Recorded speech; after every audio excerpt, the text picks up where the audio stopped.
and are providing you with the communication that that vested interest would like for you to hear and to understand. And then I have a quote here, an interesting little quote from Ayn Rand. We can ignore reality, but we can't ignore the consequences of ignoring reality. And there are two reasons I have that in here.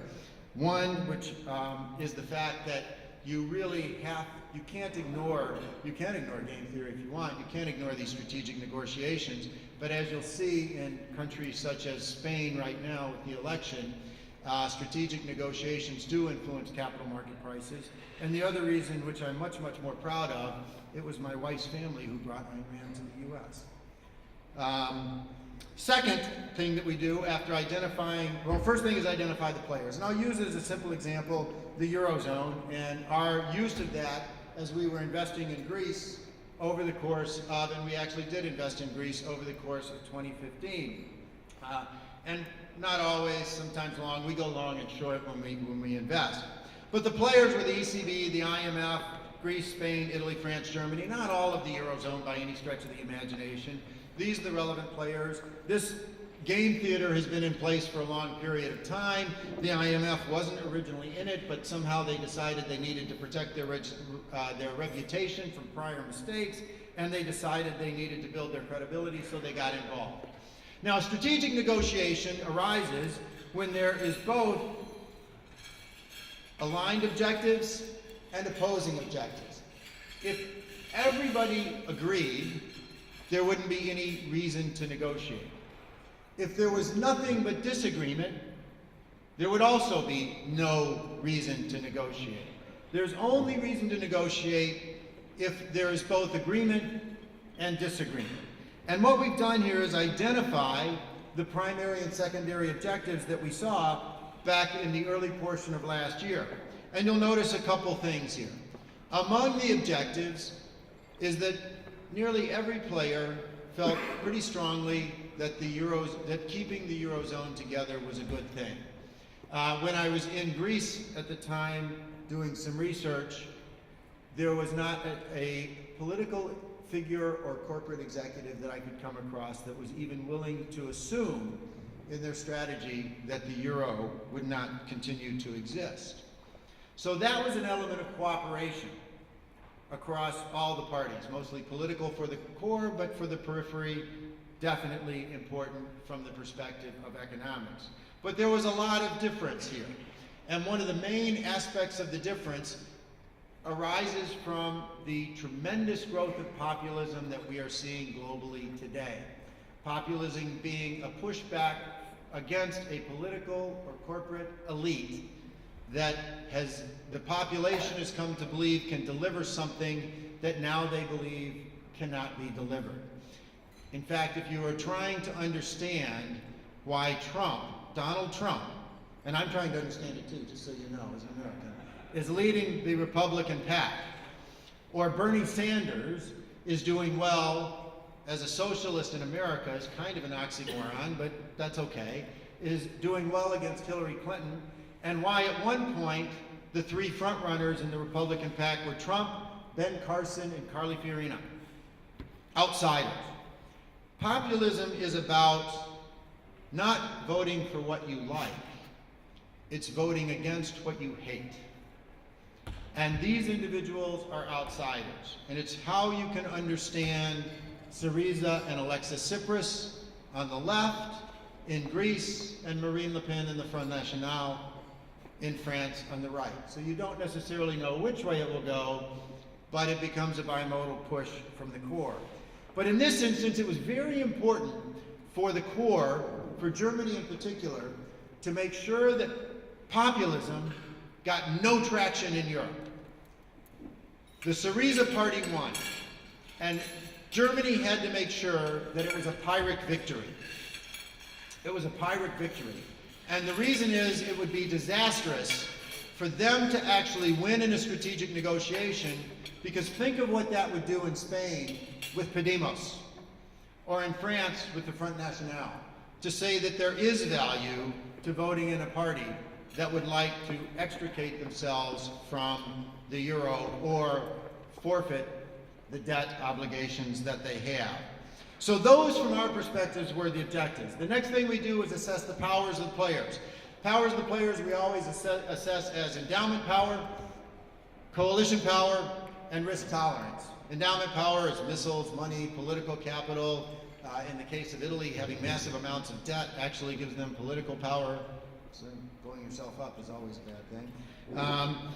The coalition power is the ability to form and modify coalitions, flexibly modify coalitions as you do negotiate with each step of the negotiation. And this risk tolerance is about collateral damage.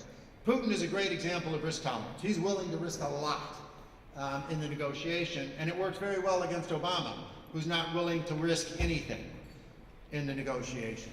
And it's a good way to understand the Middle Eastern game theater and the interaction of those parties. But in the end, when we looked at this, we felt that there was certain aspects that could be agreed upon in terms of not exiting the euro, and there are certain aspects that would cause conflict, and that would be the negotiation by Greece for a reduction in austerity and debt relief, and the desire by Germany to make sure that there was no perceived victory for a populist party.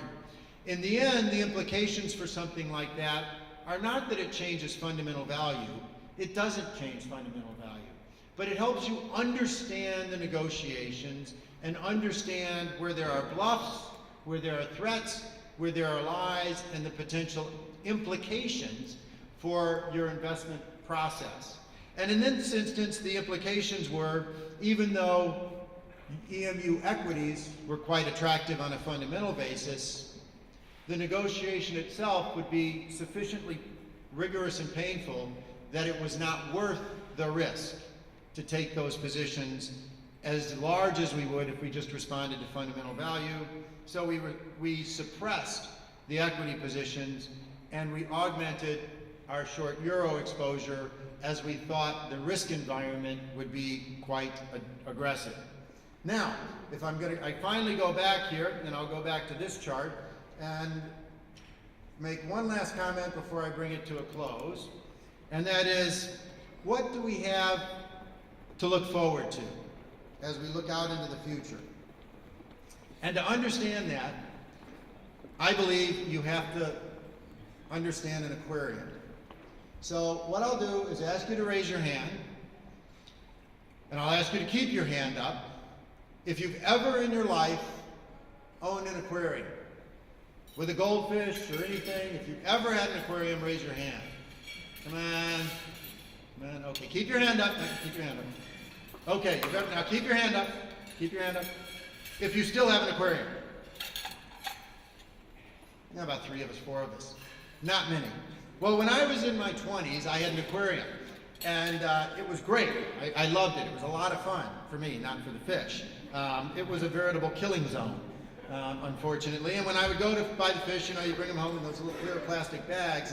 And as I was coming into the threshold of my apartment at the time, it could best be described as euthanasia, as they were thrusting themselves against the bank, trying to kill themselves before I had a chance to do it. It was an absolute disaster. It was a 20-gallon aquarium. It was a small aquarium, and the problem with it was I wasn't very attentive, and I would often stick my hand in the aquarium after, I don't know, washing my car with lots of chemicals on my hand. It just didn't go over well. Now, today, I have a 350-gallon saltwater mini reef aquarium. It's a coral mini reef aquarium. It's really quite fun to have. Now, one day my wife calls me up. I was actually in Europe. I was traveling. She calls me up, and we had this beautiful, she's in advertising. She loves color. We had this beautiful powder blue starfish. It's just a wonderful powder blue starfish. And that was her favorite. And I gotta admit, I loved it too. It was really beautiful. And it got sucked up into one of the pumps. And she calls me up desperate. She says, what do I do? What do I do? I said, just reach in, grab it off, and throw it to the bottom. It'll grow back another arm. That's what they do. It's okay. So she goes, okay, I'll call you back. So, unbeknownst to me, she goes into the kitchen. She gets under the sink. She's looking for, those gloves you use to clean things with, the yellow kind of rubber gloves, right? So she goes and gets those. She very proudly puts it on her hand and sticks it in the aquarium, grabs the blue starfish off and throws it down. Calls me up and says, guess what I did? And I said, oh my God. So what do you think happened to that aquarium, or really I should say, the starfish? What do you think happened to that thing? It's, yeah, gone or dead, right? No, absolutely not. Nothing happened. Nothing happened. And you know why nothing happened? A 350-gallon aquarium is a complex adaptive system. And complex adaptive systems are all about absorbing and dissipating shocks. A 20-gallon aquarium is not. And what we generally do as analysts is think about things like US equities, Czech equities. We think about the world as isolated 20-gallon aquariums. They're not anymore. They're connected. It is now a complex adaptive system. In 1985, the US had one free trade agreement with one country. I will give you 10,000 crowns if you can guess what the country is. Take a guess. Canada. Do you agree with that? Your Canadian ambassador agrees. He does not know his history, I'm just telling you. Okay, anybody else want to take a guess? This is a setup question, so your answer is going to be wrong, but I encourage you to guess, please. Anybody else? Mexico, right? Anybody else? Japan. North Korea. Oh, that's going to be No. It was Israel. It was Israel. Not a good one to guess. So we had one, 1985. Now the United States has about 30 free trade agreements in place. The TPP obviously being negotiated with Asia, the most pressing one right now, and then the Transatlantic Investment and Trade Partnership as well, coming somewhere down the pike. And I know I am running now out of almost every second that I have. I have 1 minute. Oh my Lord. Anyway, we have now approaching about 600 globally free trade agreements that are becoming active, including the World Trade Organization out of GATT with over 150 countries in it. That is integration. And what's most important in this environment is the free flow of goods, services, capital, and labor across borders. That is what allows the vast demographic differences that exist today to survive. And that's what will allow, through good policies, many of these economies to continue to grow as we go forward. And I'm not really negative because, generally speaking, I have the view that you can, who has a PhD in economics here? Yeah, right? Okay, I'm going to give you, everybody else, they wasted their money? They wasted their money. Okay, I'm going to give you everything you need to know. It's only 4 words. Right? No problem. Actually, this is from Steve Landsberg, if any of you know who he is.